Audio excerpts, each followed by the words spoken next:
बिस्मिल्लाहिर्रहमानिर्रहीम। अस्सलामुअलैकुम प्यारे तलबा, आज हम चैप्टर 12 का थ्योरम 2 करने जा रहे हैं।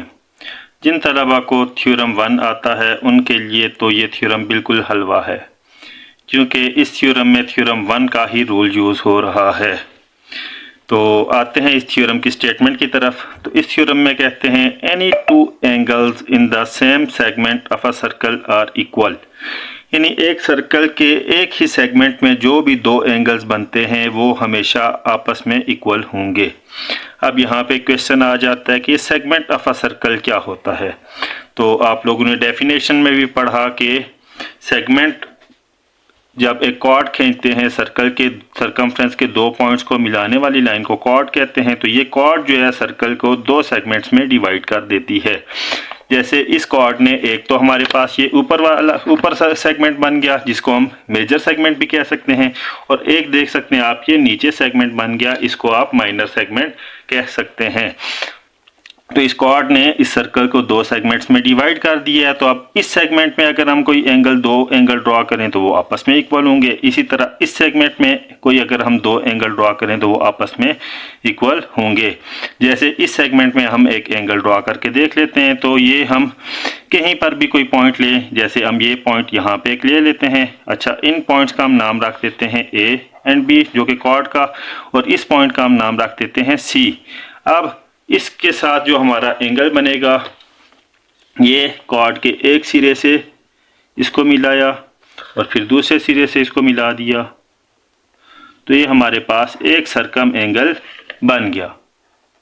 इसी तरीके से हम एक और पॉइंट कहीं भी इस सेगमेंट के ऊपर लेके हम एक और एंगल भी ड्रॉ कर सकते हैं। जैसे अगर हम यहाँ पे एक पॉइंट लेते हैं, इस पॉइंट का नाम रख लेते हैं हम डी। तो हम इसको अगर जब मिलाएंगे तो ये एक सिरे को मिलाया तो ये दूसरे सिरे से मिलाया तो ये हमारे पास दूसरा सरकम एंगल बन गया। और हमें प्रूव करना है कि ये दोनों एंगल इक्वल हैं। पर गिवन में हमें एक में सर्कल गिवन है with centre O, a circle with centre ओ,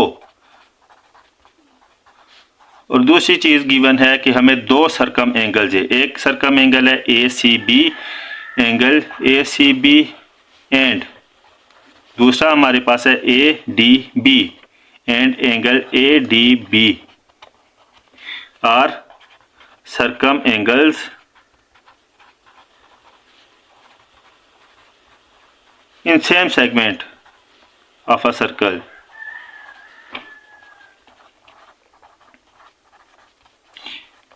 यानी ये दो एंगल्स हैं जो कि सर्कल के एक ही सेगमेंट में वाक़े हैं। प्रूफ हमने ये करना है कि ये दोनों आपस में इक्वल हैं। यानी measurement angle A C B equal है measurement angle A D B के। और कंस्ट्रक्शन में जब हम करते हैं तो हम थ्योरम 1 की जानिब जाते हैं। थ्योरम 1 में हमने पढ़ा था कि सेंट्रल एंगल सरकम एंगल का डबल होता है। तो अगर हम यहाँ पे एक ड्रॉ कर देते हैं सेंट्रल एंगल, वो कैसे ड्रॉ होगा, इसके सेंटर को इस पॉइंट से मिला देते हैं और इसी पॉइंट को इससे भी मिला देते हैं। ये हमारा बन गया सेंट्रल एंगल। तो ये सेंट्रल एंगल इसका भी डबल है और ये इसका भी डबल है, और जब सेंट्रल एंगल दोनों के डबल होगा तो लाजमी बात है वो दोनों इक्वल होंगे। ये चीज़ सिंपली प्रूव हो जाएगी। इसलिए हमने कंस्ट्रक्शन में यही किया कि join O with A and O with B, join O with A and B, ये हमारी कंस्ट्रक्शन भी कंप्लीट होगी।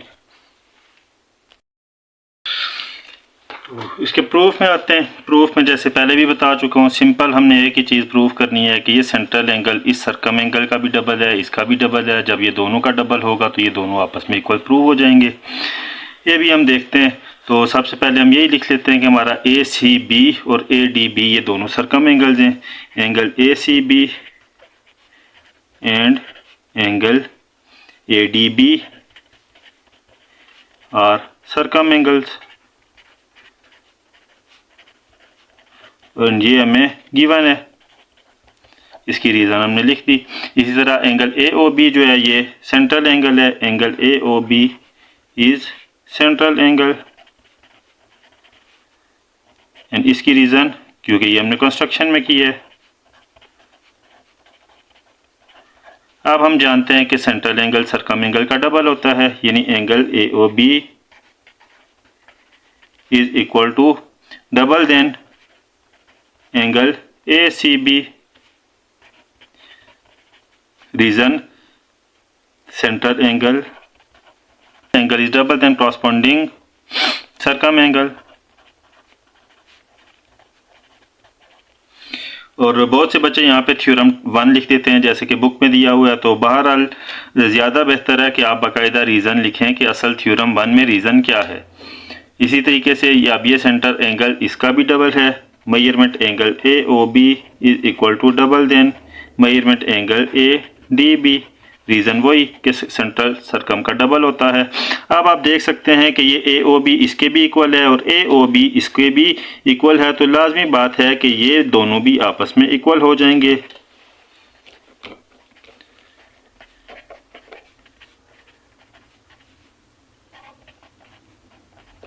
इसको अगर हम कहते हैं 1, इसको हम कहते हैं 2, तो फ्रॉम 1 एंड 2